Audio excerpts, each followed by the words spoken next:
Cause of apoptosis, yes. ठीक है, growth factors हमें याद रखने के ग्रोथ फैक्टर्स होते हैं। मैकेनिज्म ऑफ एपोप्टोसिस पे सबसे पहले आते हैं। अब मैकेनिज्म ऑफ एपोप्टोसिस में इन्हें दिया हुआ है कि इन्हें जो है ना कैस्पेजेस, इसमें जो है ना कैस्पेजेस होते हैं, उनकी एक्टिवेशन होता है। ठीक है, कैस्पेजेस क्या होते हैं कि ये सिस्टीन प्रोटीन्स होती हैं जो कि प्रोटीन को क्लीव करती हैं आफ्टर एस्पेटिक एसिड रेजिड्यूज। ठीक है, सिस्टीन प्रोटीन्स होती हैं जो कि प्रोटीन को क्लीन करती हैं आफ्टर एस्पेटिक एसिड रेजिड्यूज। ठीक, अब इसमें हम लोग देखते हैं एस्पेटिक एसिड रेजिड्यूज मोस्टली ये बन रहा होता है एपोप्टोसिस में। सबसे पहले दो पाथवेज आते हैं। ठीक है, एक इंट्रिंसिक पाथवे होता है और एक एक्सट्रिंसिक पाथवे। इंट्रिंसिक पाथवे जो सेल के साथ दरमियान में होता है, तो सेल के अंदर हो रहा होता है, फॉर एग्जांपल माइटोकॉन्ड्रिया, उसे पाथवे को हम लोग माइटोकॉन्ड्रियल इंट्रिंसिक पाथवे कहते हैं। ठीक है, और ये फिजियोलॉजिकल पैथोलॉजिकल स्टिमुलेशन दोनों करवा रहा होता है। अब सबसे पहले अब बात करते हैं, इसमें आते हैं इंट्रिंसिक पाथवे की। हम लोग अब सबसे पहले बात करते हैं कि ये क्या होता है। ठीक है, अब माइटोकॉन्ड्रिया में बहुत सारी प्रोटीन्स होती हैं जो एपोप्टोसिस करवा सकती हैं। मोस्टली इसमें जो है ना सबसे इंपॉर्टेंट है साइटोक्रोम सी। अब साइटोक्रोम सी का क्या हुआ है कि जैसी माइटोकॉन्ड्रिया, ठीक है, साइटोक्रोम सी होती है, बहुत सारी उसमें होती हैं। ठीक है, अब इसमें से साइटोक्रोम सी है। अब जैसे ही इंटर होती है, इधर होती है, आई डोंट नो, देख लेना। तो अब जैसे ही मेम्ब्रेन परमिएबल हुई तो साइटोक्रोम सी जो है ना वो साइटोसोल में चली जाएगी जब ये माइटोकॉन्ड्रिया की परमेबिलिटी इंक्रीज होगी।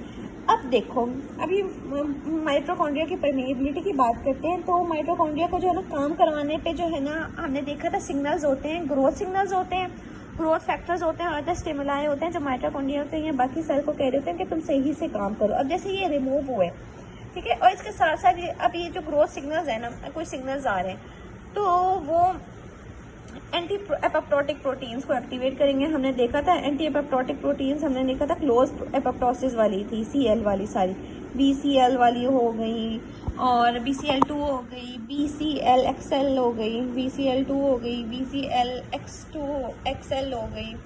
ये वाली सारी प्रोटीन्स जो है ना वो एपोप्टोसिस को जो है ना सिग्नल्स आए ना, अब वो एपोप्टोसिस को जो है ना एलिमिनेट करवाएंगे कि वो ना हो पाए। लेकिन अब क्या हुआ, अब सिग्नल्स जो हैं वो आना बंद हुए। अब सिग्नल्स आना बंद हुए तो हमने देखा था एक जो है वो एक्टिवेट एपोप्टोसिस करवाती है, उसमें हमारे पास था बैक्स और दूसरी थी बैग। अब ये एक्टिवेट हुए, ये इंक्रीज इनकी ज़्यादा अमाउंट हुई और जिस तरह इनकी ज़्यादा अमाउंट होगी तो इन प्रो एपोप्टोटिक इनकी प्रोटीन इनकी अमाउंट कम होगी। और सबसे पहले क्या होता है कि, ठीक है, अब ग्रोथ फैक्टर यहाँ सबसे पहले जो है ना नंबर ऑफ सेंसर्स एक्टिवेट होते हैं, जिसमें से सबसे पहले जो एक्टिवेट होता है ना, अभी सिग्नल्स खत्म हुए, वो होता है BH3 प्रोटीन एक्टिवेट होती है जो कि BCL2 फैमिली की थर्ड होमोलॉजी डोमेन है। ठीक है, इंपॉर्टेंट है। उसके बाद ये जो है ना बैक्स को क्या करवाता है कि ये इंसर्ट करवाता है कि ये इसमें माइटोकॉन्ड्रिया की मेम्ब्रेन में जाके ये इंसर्ट हो जाए और उसकी परमिएबिलिटी को इंक्रीज कर देता है और बाकी प्रोटीन जो है ना वो साइटोसोल में इंक्रीज कर जाते हैं। ये BCL3 जो है ना वो इनकी इंक्रीज करवाता है, उनको इंसर्ट करवाता है। ठीक, अब ये वो इंक्रीज हुए, वो साइटोक्रोम सी अब साइटोसोल में गया, साइटोसोल में जाके इसने कैस्पेज 9 एक्टिवेट करवा दिया। ठीक है, ये 9 एक्टिवेट हो गया। देखो, cytochrome C inside intermembranous space में होता है, यहाँ होता है। ठीक है, यहाँ होता है साइटोक्रोम सी इन दोनों मेम्ब्रेन के दरमियान वाली स्पेस में होता है।